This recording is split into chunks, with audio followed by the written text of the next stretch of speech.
from owning an Okada business in Agege to becoming the Rolls Royce of the real estate market right here in Lagos, Nigeria. Ladies and gentlemen, Suji Moto. Anata, Suji, what does you are? Suji Moto, sir. And at a very young age, I had always wanted to understand the principle of success. I didn't have the capital of currency, but I had the capital of dedication. So that's why I could rise as a black man from nothing to everything. But I had die. Die means diligence, integrity, and excellence. Creating a building is like having a child. We don't just want to build any building. We want to study the best of the best architects of the world. And what were they thinking at the time when they were building? This is the Lucrezia. This is the mock-up apartment. Luxury. The best developer in the world will enter here and say, Kabisi. Passion is the passport for champions. If you don't have passion for what you do, you find it extremely difficult to succeed. I hate it when I see young people ranting on social media. I'm saying that time they used to rant, I convert it into creating an idea. Anybody can come from Ikorodu and become a landlord in Ikoyi. Welcome back to the channel, my YouTube family. It's about, 7:30 right now. I'm going to Banana Island right now to meet Suji Moto. He has an awesome story. I don't know, there's just something with very successful people and early mornings. I'm trying to rush right now to Banana Island, and hey, for some of you that don't know, most of his projects are just done in, Banana Island, because he's selling real estate for just the 1% of the 1%, right? So Banana Island is actually an island. It's actually carved in the shape of a banana, hence its name. It was the most expensive neighborhood in Nigeria before we had, Eco Atlantic. As a matter of fact, Davido actually bought a property from Suji Moto, the Giuliano. This interview is going to be very helpful, not just for people that are into real estate and want to learn from him, but entrepreneurs in general. Like if you really want to be a business person, this guy is a business tycoon, right? And we're going to talk to him, and I hope you guys like the video. And hey man, we're trying to crush 100,000 before the year ends, so please subscribe to the channel if it's your first time. My name is Steven.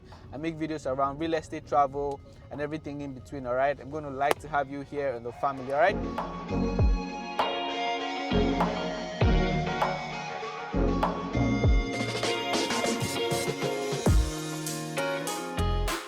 Your projects actually get on in the news. It's always on the headlines, so people are always like, let's hear him talk. Behind every glory, there's always a story, right? So before we get into the details of your project and what you have going on right here in Banana Island, I'm kind of like walk them through your journey of how you were able to start. You had an Okada business, and right now you're building for the top 1% of the 1% right here in Africa. How did it happen, sir? My story is one of those type of stories that would never have happened anywhere in Africa. Except in Nigeria. I was born into a very dynamic family. My father did a 9-to-5, was a manager, and my mother was an entrepreneur. I grew up in a room, not a face me and face it, but then a one bedroom where my mom nurtured 8 children. But at every stage, I had I won an ovarian lottery where I had a great mother that taught me, the basic principles of life, how to make sure that when you decide to go to school well. If you want to be a mechanic, be the best mechanic. If you want to sell pure water, be the best pure water seller. The norm is that we grew up in Agege, you should remain there, go to school, maybe come out, become an accountant, and become a storekeeper or an accountant somewhere in Agege. My cousin had a friend who had an Okada, and they didn't know what to do with it. And because the Okada rider kept coming back and he didn't pay them the money and everything. And I'm like, okay, I want the Okada, and they said I don't have money. I said I'll pay you back little.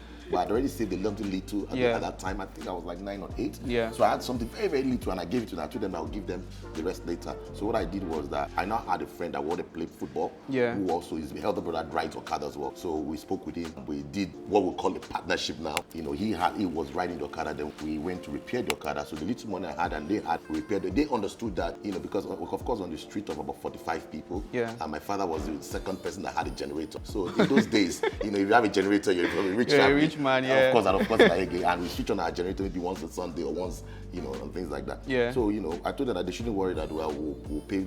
So I was able to persuade them. So we went to repair it, they started working. Then as they started giving returns, we were able to pay the guy that owned the Okada. When we finished paying the Okada, we made so much when we were just kids, 9, 10 years old. And when the most important part of this story is that my house became an Okada center where all the Okada guys had to come and sit down there in the evening, and my dad didn't want to have it again. From 1 Okada to 6 Okadas. Yeah. We had a lot of Okadas. But even if my dad had stopped that Okada business in me, he didn't stop the entrepreneurship. Yeah. I think my most important destiny started when I decided to leave Nigeria. How did the interest for real estate started? One, why did you decide to leave Nigeria to France? Two, and then why did you come back? So you see, the Okada business was just a coincidence. The spirit of entrepreneurship, you either have it or you don't have it. I left Nigeria at the age of 16 or 17. I think it was my 17th birthday. It was my 16th birthday, 1997. Yeah. But after I found myself in France, I was kept in a refugee camp. Then I met coincidentally, from being an hawker on the street of Nice, I coincidentally met a rich man, Sheikh Mohammed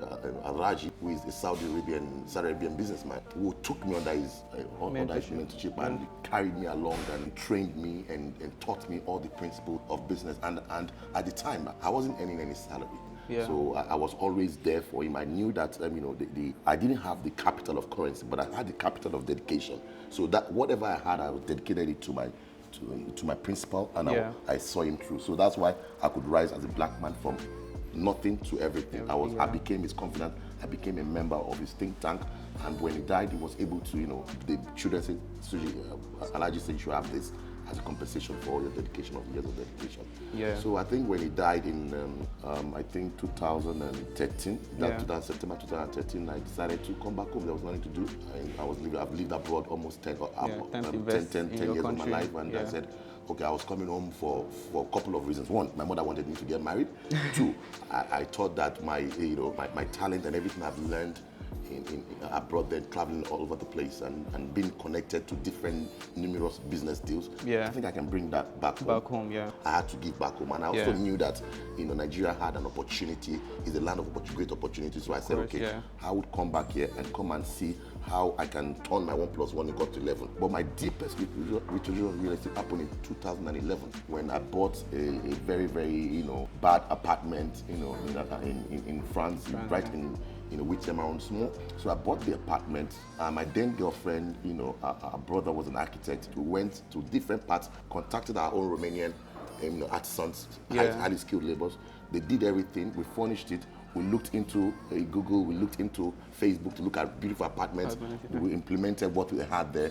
We furnished them. We ordered all our furniture unfinished. By the time we finished it, and a friend of mine from Kuwait said he wanted to buy the apartment, and he bought the apartment. I made €1 million. I made €1 million in less than 6 months. So for me, that was that was the aha moment for you. This thing is sweet like this. So I said, okay, let's go. I moved back exactly when I realized that mediocrity had already collapsed the real estate industry. I realized that there was no standard for luxury living. People was allocating luxury for location. So which means if you have a land in Ndukwu, you build a 2-bedroom apartment, it's luxury. No, luxury is not by location. Luxury is by what you introduce. You can have luxury in Ijebu. So when I came, I had lived in Agege, coming to Ikoyi. For people who don't know, Agege is one of the areas in Lagos where they consider, most the lower middle. Would I say the lower middle class or the poor? Yeah, lower middle class, more or less. Very low middle class. But one of the highest population of Lagos State. So I'd already come from there. Nobody had expected me to come all the way to cross Ogba, cross Ikeja, cross Mitsurulere, cross Dolphin Estate, then cross, then come to VI, then come to Ikoyi. Who are you? Who is your father? Who is this? There was no nobility in poverty. My own is that the fact that I came from somewhere doesn't mean that I must remain where I am. So I always have a phrase that says that for anybody can come from Ikorodu and become a landlord in Ikoyi. Everybody thought, oh, this young guy, a billionaire and everything, but trust me, I didn't have any money. Like, the little money I had saved and the little money my principal has given to me, that was the money. That was the only money. In fact, when I bought my first land, I didn't have the total amount. I had only almost 40% of the money. With the land ownership that was in my name, though I'd already paid maybe 30 or 40% only, I was able to use it as an asset to create some kind of arrangement and started selling off plan. Even if I had not started developing, I didn't have any strong background. I didn't have any powerful auntie, a rich uncle. Rich daddy. And so, but I had DIE. DIE means diligence, integrity, and excellence. And I knew that when I wrapped that together, I discovered some kind of secret of success. which is no matter where you are, if you have diligence, if you have integrity, and you have the spirit of excellence, you will make it. Hearing him talk, even though you don't have an interest in real estate, I mean, these principles can be applied in all walks of life, right? Absolutely. We now know you, your story, and everything. Now let's talk about the Suji Moto brand, right? But the first thing I want to talk about is the structures that you build. They're not like the everyday high rises or the everyday terraces that we see, right? What actually inspires your architectural design? Like when you do you outsource this thing, or you're actively involved in the whole process? And then what actually inspires your name? Because when I research your name, I'm like, you're having Giuliano, Medici, Leonardo. I'm like, and even the name Suji Moto, like, it's not it doesn't sound Nigerian, right? So so the first question, there are different types of real estate developers. There are some people that just buy houses, just build a square building, and they just sell it, and they have a good business model.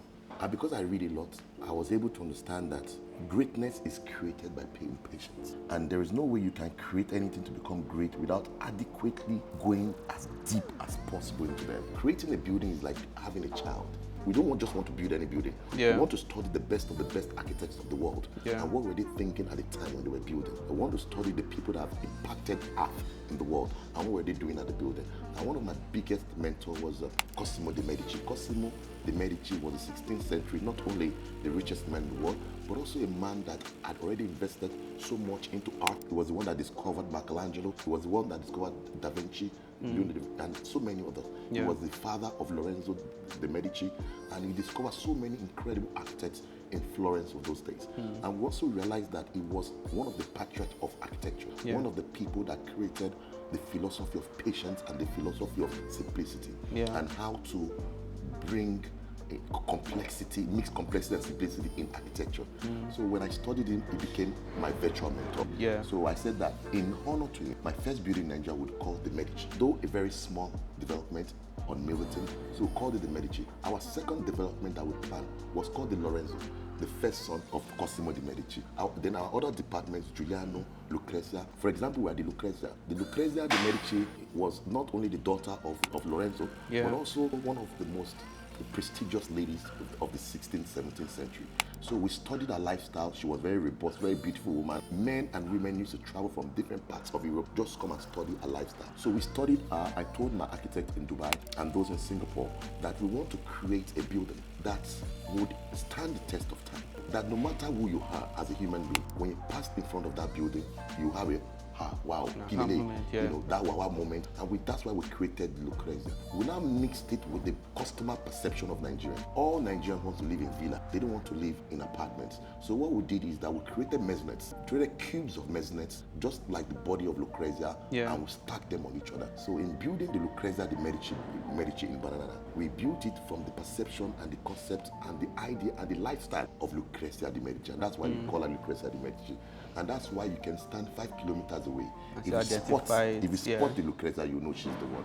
And I believe that is the building that would change the architectural, skyline of Ikoyi. Because we have dedicated so many things into it. We have introduced GRC, which is glass reinforcement concrete, the first of its kind in Nigeria, to give the building, to make it stand the test of time. And in the next 100 years, the building will still be the same. I know you kept mentioning Lorenzia. I hope I'm getting this name right. Lucrezia.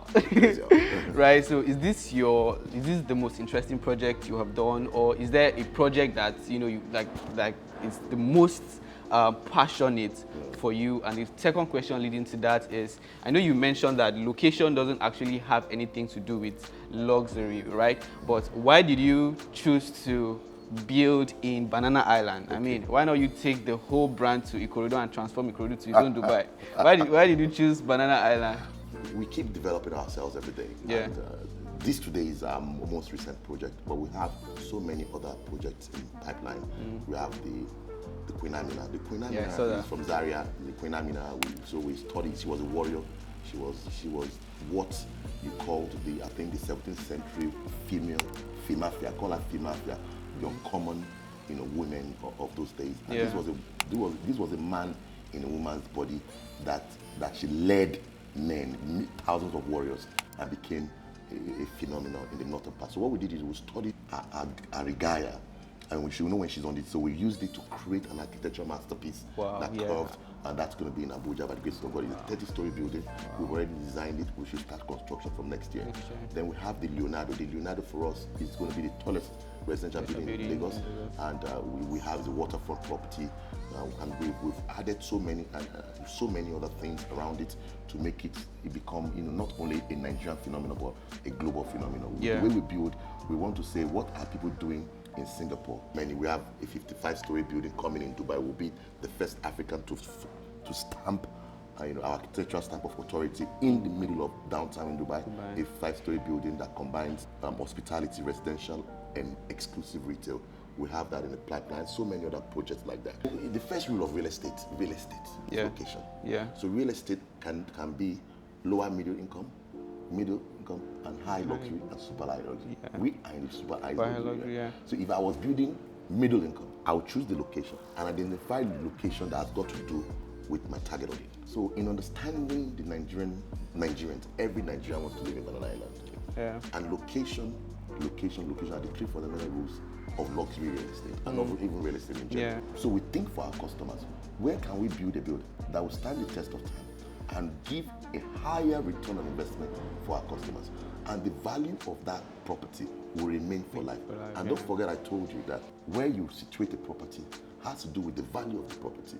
It will increase the value of it or decrease it. So you can have the most beautiful villa in Ijebu, or you can have the most beautiful villa in Banana Island. The most beautiful villa in Ijebu can cost you maybe 300 million naira to build it, but you have it on a property, on a land that is worth 5 million naira. Or you can take that, you can uproot that same 300 million naira and bring it to Banana Island, and the land worth 1 billion. Automatically it shoots the price up to over 200%. So for us, location was very important. And not only Banana Island, we needed a location where we can identify ourselves and where we can stamp our authority and where we can be visible. So those are the things that were very important for us as a company. My passion is not in mass housing. My passion is in luxury. Tego, you're saying this because you just keep answering the question I want to ask. I was going to ask you if in the future, or probably, I don't know, when you're ready to retire, you would ever in your life think of an affordable project so that the middle class or the lower middle would have a taste of the Suji Moto brand, even in the future, if that is ever going to cross your mind. Considering the housing deficit in the country as well, Absolutely. So people keep talking about the housing deficit and everything, and we are in the higher upper class of real estate industry. However, so out of the quest, a lot of people have been telling us to please build this, that, so no problem. So we are building something called the Suji Moto Smart City. The Suji Moto Smart City, we are building the best infrastructure when it comes to creating a city. It will take a lot for any kind of person to have the gods to do what we're about to do. The same way we have implemented luxury into building, we are bringing the same thing into infrastructure, and we're creating lands where they become affordable. So we are building a city that will have its own mini airport, that will have its own polo club, that will have its own golf course, that will have over 100 artificial lakes. Then we'll now create lands from 500 square meters to 1,000 square meters where people can afford and build them. So we might not be able to build them, but we'll appoint them to people, we train developers that understand the mindset and our blueprint,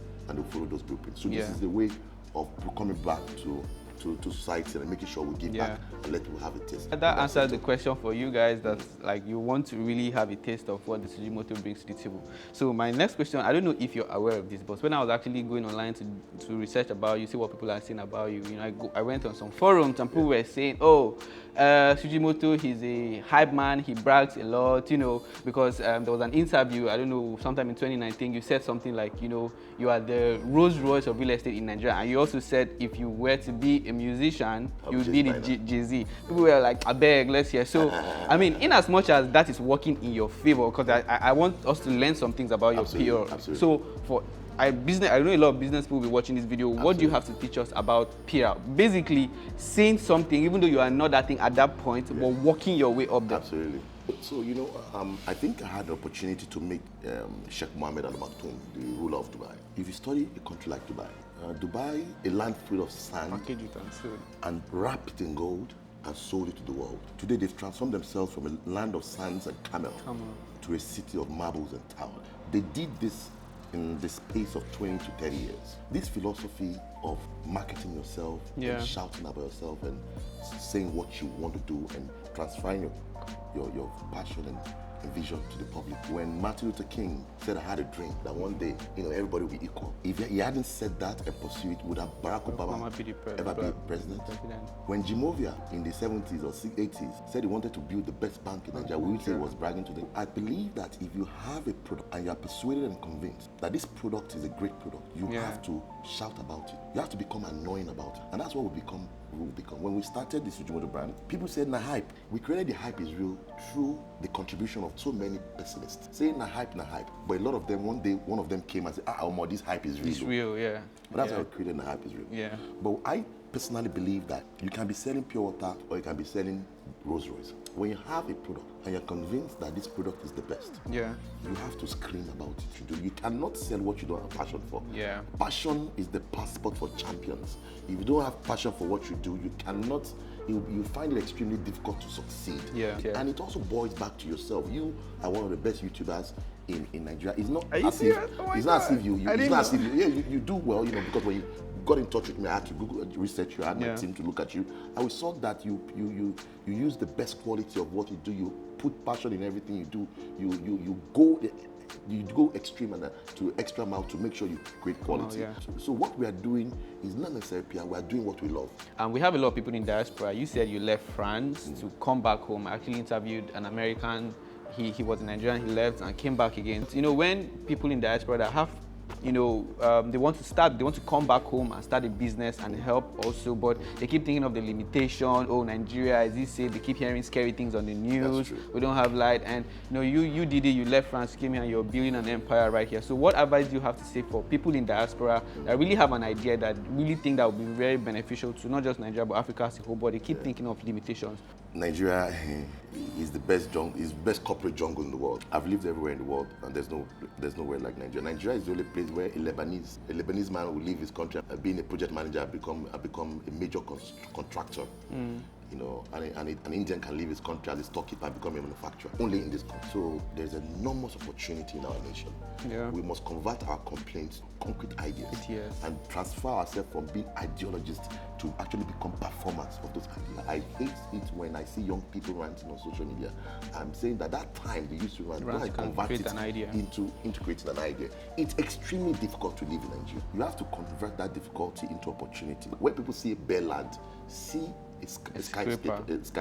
And one of the things we've also done for diaspora is that we've created an investment opportunity for them, where you might not have 1 billion naira to buy one of our units, but you have 100 million, which is less than $200,000, or you have 10 million, which is less than $20,000. You can invest it with us, just like treasury bills, and you get secured return on investment. We have so many investors from America, from London, from Canada, that say, what, Suji, I have this money here, but I don't know what to do with it. It might not be able to pay for a house, but we trust your brand, hold it. And we've paid back so many other ones, just like treasury bills. We give high returns, and the concept of Suji Moto investment is to give people the opportunity to have a co-sharing, like a profit-sharing mechanism, where we say, what, we have the idea, we have the project, we'll build it. You might not be able to chart out 1 billion naira today, but your 100 million naira, give it to us. At the end of 1 year or 2 years, we'll give you a return on investment. There's a lot of business opportunities here. There is nowhere in Africa that has the potential that this nation has, and I believe that if you persevere, what God cannot do does not exist in this nation. Awesome. So that is my message. Thank you so much. I hope you guys have learned quite a number of things, and for the 1% watching this video that wants to come here and buy a property, do the investment, all of that, I'm going to put the website in the description section and the number you can call in. They're going to give that number to me, and we're going to make that happen for you, right? So thank you guys for watching to the very end, and as you guys know, we're trying to crush 100,000 before the year ends, so we have 2 weeks or 3 weeks before the year ends. So make that happen. Subscribe to the channel. Please tell them to subscribe to my channel. And please subscribe to the channel. I've watched it. I've been addicted to it. It's very interesting. It's very nice.